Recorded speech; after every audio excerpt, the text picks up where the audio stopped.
पहले तो आपका बहुत बहुत धन्यवाद, इतने समय बाद मिल रहे हैं हम सभी। वह ऐसे है कि जो शमशान घाट का एक जो मुद्दा आया है, बेसिकली हर बंदे को पता है कि एक आखिरी जो हमारा स्थल है वो शमशान घाट ही है, और हमने वहाँ जाकर मुक्ति प्राप्त कर ली है। मुक्तिधाम कह लीजिए, वो मुक्तिधाम है हमारे लिए।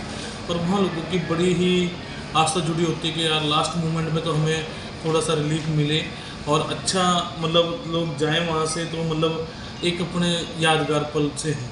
तो उसके लिए एक वॉल भी बनाई गई है यादगारी, कि जो समथिंग कोई वहाँ पर कोई डोनेशन करे, या आपने देखा होगा पूरा वहाँ पर पोजीशन रिपोर्ट दी गई है, उसमें सारा कुछ बताया गया। बेसिकली वैसे तो मैं अगर कहूँ गर्व से कि हम चंडीगढ़ के वासी होने के नाते हमारा जो शमशान घाट है अब तक बाकी शहर के मुकाबले बहुत अच्छा है, और इसे और भी अच्छा करने के लिए मुहिम की गई है। करीबन 7 करोड़ की लागत से इसे और भी अच्छे तरीके से डेवलपमेंट किया जाएगा। अभी जो सारी चर्चाएं हुई हैं हाउस के अंदर, उस सभी चर्चाओं को ध्यान में रखते हुए जो पार्षद साहब ने हमारे पॉइंट ऑफ व्यू रखे हैं, उन्हें भी ध्यान में रखते हुए हम उसका ब्यूटिफिकेशन कर रहे हैं। और आपकी रही दूसरी बात, जो डंपिंग ग्राउंड को लेके एक हम मशीन लगाई जा रही है। अभी आपने देखा होगा कि हमारे कुछ सफाई कर्मचारी वो हाथों से कूड़ा जो है गिल्ला सूखा अलग अलग कर रहे हैं, क्योंकि आउटर एरिया के अंदर, हम कहें तो चंडीगढ़ के आउटर एरिया के अंदर लोग अभी भी कूड़ा एक जगह डंप कर रहे हैं। वो नहीं होना चाहिए था, गिल्ला सूखा मिक्स करके। तो उसे हमारा जब सुबह सफाई कर्मचारी जाता है तो उसे हम एक ड्यूटी लगाते हैं कि आपने इसे गिल्ला और सूखा अलग करना है। तो आने वाले समय में जो हम अभी आज एजेंडा लेके आए हैं, वो मशीनरी इस तरह की हाईटेक बनाई गई है कि उसमें अपने आप ही गिल्ला और सूखा अलग हो जाएगा, और जिससे कि जो हमारे सफाई कर्मचारी भाई हैं उन्हें बहुत राहत मिलेगी। उन्हें रोज़ सुबह आके उस गंद में हाथ नहीं मारना पड़ेगा सफाई करने के लिए, वो मशीन के अंदर ही अलग हो जाएगा। और उसमें एक और विशेषताएं हैं कि उसमें प्लास्टिक और लोहा और समथिंग जो हैवी मटेरियल है वो अलग होगा, और पॉलीथीन अलग होगा, और जो गिल्ला कचरा जो हमारा सब्जियां हो गया, रसोई वेस्ट हो गया, वो अलग होगा।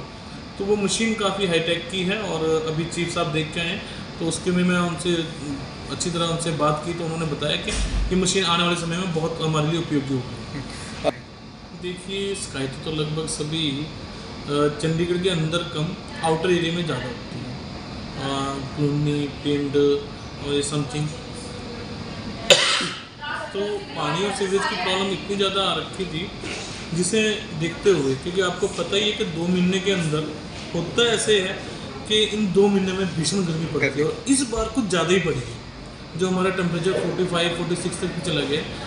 तो उनकी सभी पार्षदों की समस्या को सुनते हुए संज्ञान लिया गया, और आने वाले समय में आप देखेंगे कि हम इस जो पानी और सीवरेज की समस्या से निजात पाएंगे, और आने वाले समय में और भी डेवलपमेंट के जो होगा वो किया जाएगा। क्योंकि कुछ जगह मुझे लगता है कि सीवरेज की लाइनें छोटी हैं, पानी की आपको पता ही लग रहा होगा, तो पानी तो हम कह ही रहे हैं कि हमने बड़ी लाइनें डालनी है। तो इसमें भी अभी काम चल रहा है, तो बहुत अच्छे तरीके से इसे कर लिया जाएगा।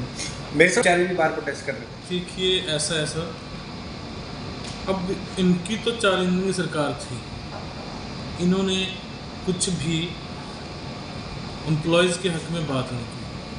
लेकिन एक गरीब घर से आता हूँ, मिडिल क्लास फैमिली से हूँ, तो मुझे पता है कि एक तनख्वाह ना मिलना और या डिले हो जाना उस घर में कितनी समस्याएं आती हैं। मैं 4 इंजन की सरकार तो नहीं कहूँगा, लेकिन हाँ ये जरूर कहना चाहूँगा, जो बात आज मैं हाउस में रख रहा हूँ, आने वाले समय में अगर तिवारी जी भी मेरा साथ दे रहे हैं, वैसे तो तिवारी जी हमारे साथ गठबंधन में हैं, और वो भारत की सबसे बड़ी पंचायत में वो बात रखेंगे जो मेरे आज चहन में आपने पूछ ली है, कि यहाँ का C और D ग्रुप का जो एम्प्लॉयज़ है वो रेगुलर बेस होना चाहिए। क्योंकि अपनी पूरी ज़िंदगी के जो साल है महत्वपूर्ण, जब वो जवानी के होते हैं, वो सफाई करते हुए बिताता है, लेकिन रिटायर होने के बाद उसे कुछ भी नहीं मिलता। ऐसा नहीं होना चाहिए। कॉन्ट्रैक्ट बेस ख़त्म होना चाहिए, ठेकेदारी प्रथा ख़त्म होनी चाहिए चंडीगढ़ में। जब हरियाणा, पंजाब, अदर स्टेट में हो सकता है, तो चंडीगढ़ में क्यों नहीं?